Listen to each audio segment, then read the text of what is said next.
ketika seseorang melakukan suatu perbuatan dosa, semisal zina, apakah ketika dengan menikah maka dosanya ikut terhapus, Ustaz?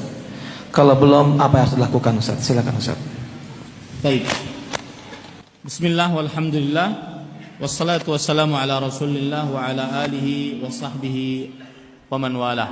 Ahibati hafizakumullah, saudara-saudari yang saya cintai karena Allah Subhanahu wa taala. Pertanyaannya adalah, apabila seorang telah berzina kemudian dia menikah, apakah itu dinamakan dia sudah bertobat? Maka di sini ada berbagai macam perincian. Sebelumnya saya ingin mengatakan, pertanyaan yang seperti ini sangat banyak. Jujur, saya punya grup WhatsApp khusus untuk perempuan, sudah ada 5 grup, dan 5 grup ini sudah full. Pertanyaan paling sering adalah pertanyaan tentang ini. Ustadz, kalau si fulanah sudah berzina, maka bagaimana cara bertobatnya?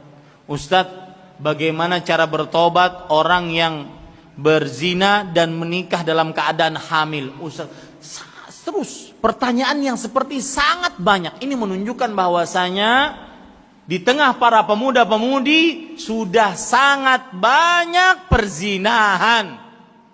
Maka saya berpesan, dan ini ada kaitannya dengan musibah. Rasul sallallahu alaihi wasallam bersabda, "Idza zaharatiz zina hatta yu'linu biha."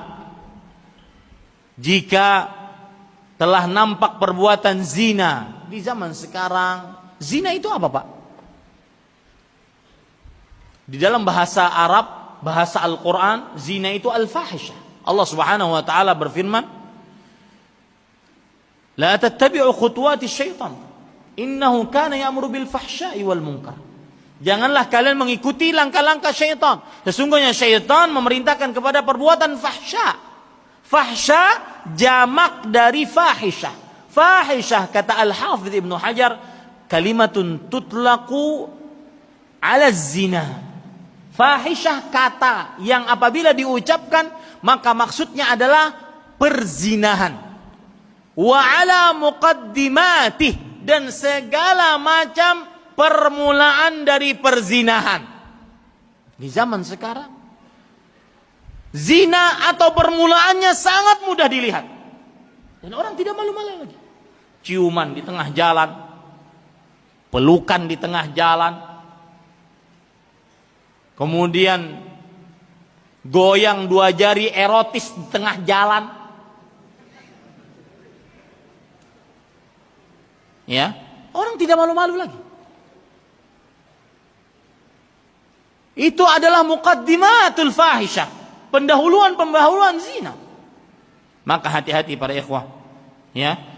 Tidaklah nampak perbuatan zina sampai mereka melegalkannya, mengumumkannya, dianggap biasa. Illa ausyakallahu an ya'ummahum bi'iqab. Melainkan Allah akan timpakan musibah yang merata kepada mereka. Kalau sudah datang musibah yang merata, dalam riwayat yang lain, Allah akan adzabahumul khassah wal 'ammah. Pelaku zinanya Allah akan timpakan siksa, dan juga orang-orang soleh yang tidak berzinanya akan kena. Tsumma yub'atsu 'ala niyatin. Kemudian di hari kiamat nanti akan dibangkitkan sesuai dengan niatnya. Hati-hati ini para ikhwan yang dirahmati oleh Allah Subhanahu wa taala. Maka itu satu, ya. Poin kedua, apabila seorang berzina maka tidak boleh dinikahi. Wanita yang telah berzina tidak boleh dinikahi kecuali dia bertobat.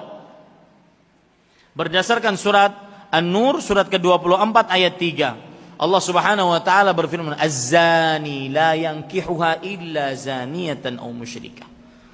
Seorang laki-laki yang berzina tidak mengawini melainkan perempuan yang berzina.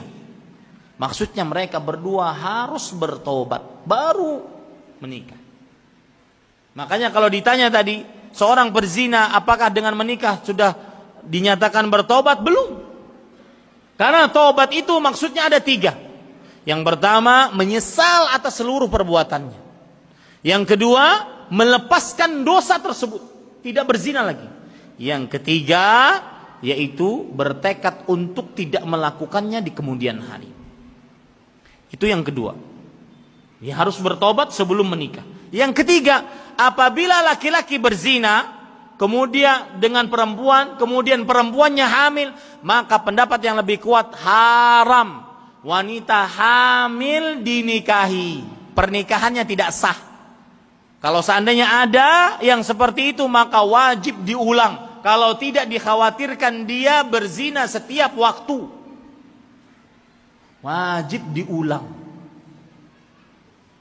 Karena Rasulullah SAW bersabda, la tuta hamil. Seorang wanita hamil tidak boleh dinikahi. Lalu nasib anak-anaknya bagaimana, Ustaz? Nasib anak zinanya tidak boleh dinasabkan kepada bapak biologisnya. Karena dia adalah anak zina. Dan ini menunjukkan buruknya perbuatan zina. Dan ini semestinya harus ditegaskan kepada kaum muslimin. Dan ini akan saya jelaskan nanti. Ada judul kajian kita, dosa yang dianggap biasa. Dosa-dosa besar dianggap biasa, termasuk dalamnya zina. Di zaman sekarang orang berzina, sebagian kaum entertain, para artis berzina, kemudian melakukan konferensi pers. Seakan-akan bangga berzina. Alhamdulillah. Hati-hati para ikhwan yang dirahmati oleh Allah Subhanahu wa taala. Maka apabila seseorang berzina dan wanitanya hamil, tidak boleh dinikahi sampai melahirkan. Setelah melahirkan baru dinikahi. Wallahu a'lam. Nah.